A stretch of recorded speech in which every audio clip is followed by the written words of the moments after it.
नमस्कार। आज सुनिए हरिशंकर परसाई की द्वारा लिखी कहानी मैं नर्क से बोल रहा हूँ। हे पत्थर पूजने वालों, तुम्हें जिंदा आदमी की बात सुनने का अभ्यास नहीं, इसलिए मैं मरकर बोल रहा हूँ। जीवित अवस्था में तुम जिसकी ओर आंख उठा कर नहीं देखते थे, उसकी सड़ी लाश के पीछे जुलूस बनाकर चलते हो। जिंदगी भर तुम जिससे नफरत करते हैं, उसकी कब्र पर चिराग जलाने जाते हो। मरते वक्त जिसे तुम चुल्लू भर पानी नहीं दिया, उसकी हाड़ गंगा जी ले जाते हो। अरे तुम जीवन का तिरस्कार और मरण सत्कार करते हो, इसलिए मैं मरकर बोल रहा हूँ, मैं नर्क से बोल रहा हूँ।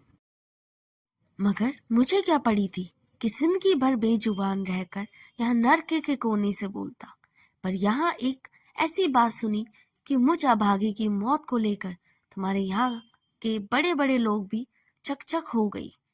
मैंने सुना कि तुम्हारे यहाँ के मंत्री ने सांसद में कहा कि मेरी मौत भूख से नहीं हुई है, मैंने आत्महत्या कर ली है। मारा जाऊं या खुद ही मौत का जिम्मेदार ठहराया जाऊं, भूख से मरूं और भूख के मेरे मरने का श्रेय ना मिले। अन्न अन्न की पुकार करता मर जाऊं या मेरे मरने के कारण मैं भी अन्न का नाम ना लिया जाए। लेकिन खैर, मैं यह सब भी बर्दाश्त कर लेता। जिंदगी भर का तिरस्कार का स्वाद लेते लेते सहानुभूति मुझे उसी प्रकार अरुचिकर हो गई थी जिस प्रकार शहर के रहने को देहात का शुद्ध घी। लेकिन आज ही एक घटना और यहाँ के लोक में घट गई। हुआ यह कि स्वर्ग और नर्क का जो दीवार अलग करती है, उसकी सेंध में से आज सवेरे मेरे कुत्ते ने मुझे देखा और कुर्र कुर्र करके प्यार जताने लगा। मेरे आश्चर्य और शोक का ठिकाना ना रहा कि मैं यहाँ नर्क में मैं और मेरा कुत्ता उस ओर स्वर्ग में। यह कुत्ता मेरा बहुत प्यारा कुत्ता, युधिष्ठिर के कुत्ते से भी अधिक। जब से मेरी स्त्री एक धनी के साथ भाग गई थी, तभी से यह कुत्ता मेरा संगी था, ऐसा कि मरा भी साथी। कभी मुझे छोड़ा ही नहीं इसने। बगल का सेठ इसे पालना चाहता था।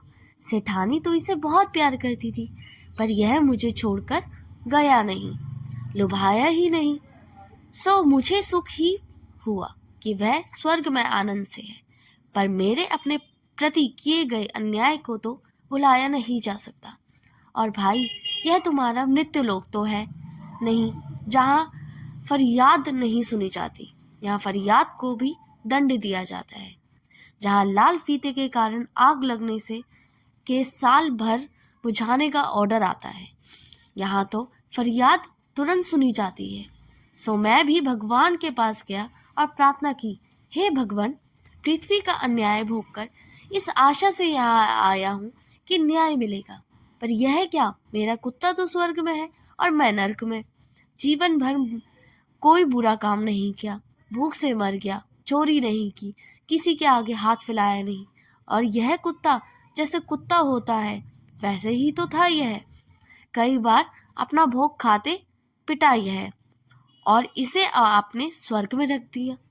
और भगवान ने एक बड़ी बही देखकर कहा, इसमें लिखा है कि तुमने आत्महत्या की है। मैंने कहा कि नहीं महाराज, मैं भूख से मरा था, मैंने आत्महत्या नहीं की। पर वे बोले, नहीं, तुम झूठ बोलते हो। तुम्हारे देश के अन्न मंत्री ने लिखा है कि तुमने आत्महत्या की है। तुम्हारे शरीर के पोस्टमार्टम से यह बात सिद्ध हुई है। और भगवान आसमान से गिरते गिरते बचे। जब मैंने कहा कि महाराज, यह रिपोर्ट झूठ है, मेरा पोस्टमार्टम हुआ ही नहीं, अरे मैं तो जला दिया गया था। इसके 10 दिन बाद संसद में प्रश्नोत्तर हुए, तो क्या मेरी राख का पोस्टमार्टम हुआ? और तब मैंने यह पूरा हाल सुनाया। लो, तुम भी सुन लो। तुम नहीं जानते कि मैं कहाँ जिया, कहाँ रहा, कहाँ मरा। दुनिया इतनी बड़ी है कि कोई किसी का हिसाब नहीं रखता। और तुम क्या जानो कि जब मेरी सांस चलती थी तब मैं जिंदा था, और इस अर्थ में जीवित था कि मैं रोज मृत्यु को टालता जाता था। वास्तव में तो मैं जन्म के पश्चात एक क्षण ही जीवित रहा और दूसरे क्षण में मेरी मौत शुरू हो गई थी। तो बाजार की उस अट्टालिका को तुम जानते हो, उसी के पीछे एक और से पखाना साफ करने का दरवाजा है और दूसरी ओर दीवार के सहारे मेरी छपरी। अट्टालिका का मालिक मेरी छपरी तोड़कर वहां भी अपना पखाना रखना चाहता था।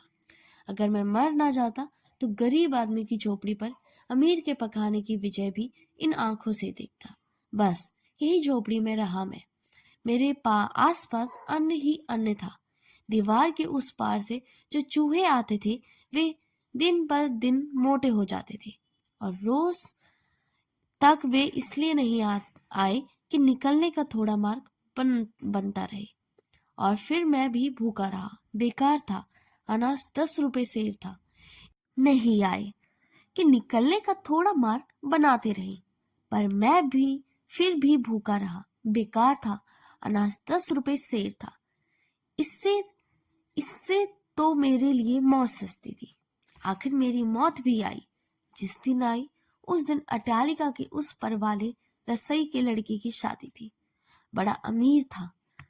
सारा गांव जानता था कि उसके पास हजारों बोरे अन्न थे, पर कोई यह नहीं कहता था कि पुलिस उसकी रक्षा करती थी। और उस दिन मेरी मौत धीरे धीरे काला पंजा बढ़ाती आती थी। आप देख सकते हैं कि ये कितना मार्मिक व्यंग है। हरिशंकर परसाई द्वारा लिखी गई ये कहानी मैं नर्क से बोल रहा हूँ। एक तरफ देखिए, एक सेठ के पास हजारों बोरे अन्न है और दूसरी ओर उसी मकान के बगल में रहने वाला एक आदमी तिल तिल कर भूख से मर जाता है। और विडंबना ये देखिए, जो समाज की असमानता और सामाजिक विषमता है, उसकी ओर न तो सरकार देखती है न समाज के वे लोग ध्यान देते हैं। बस अगर कोई आदमी जिंदा रहता है तो उसके बारे में गलत धारणा रखते हैं, फैलाते हैं और मरने के बाद चाहे वह अच्छा हो या बुरा हो, उसकी बड़ाई करते हैं। कहानी सुनने के लिए बहुत बहुत धन्यवाद। कहानी अच्छी लगी हो तो आप इसे खुद तक ना रखें, अपने मित्रों और परिवार के साथ शेयर ज़रूर कर सकते हैं।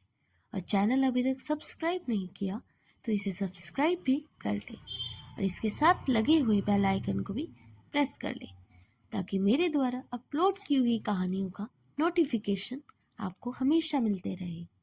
धन्यवाद।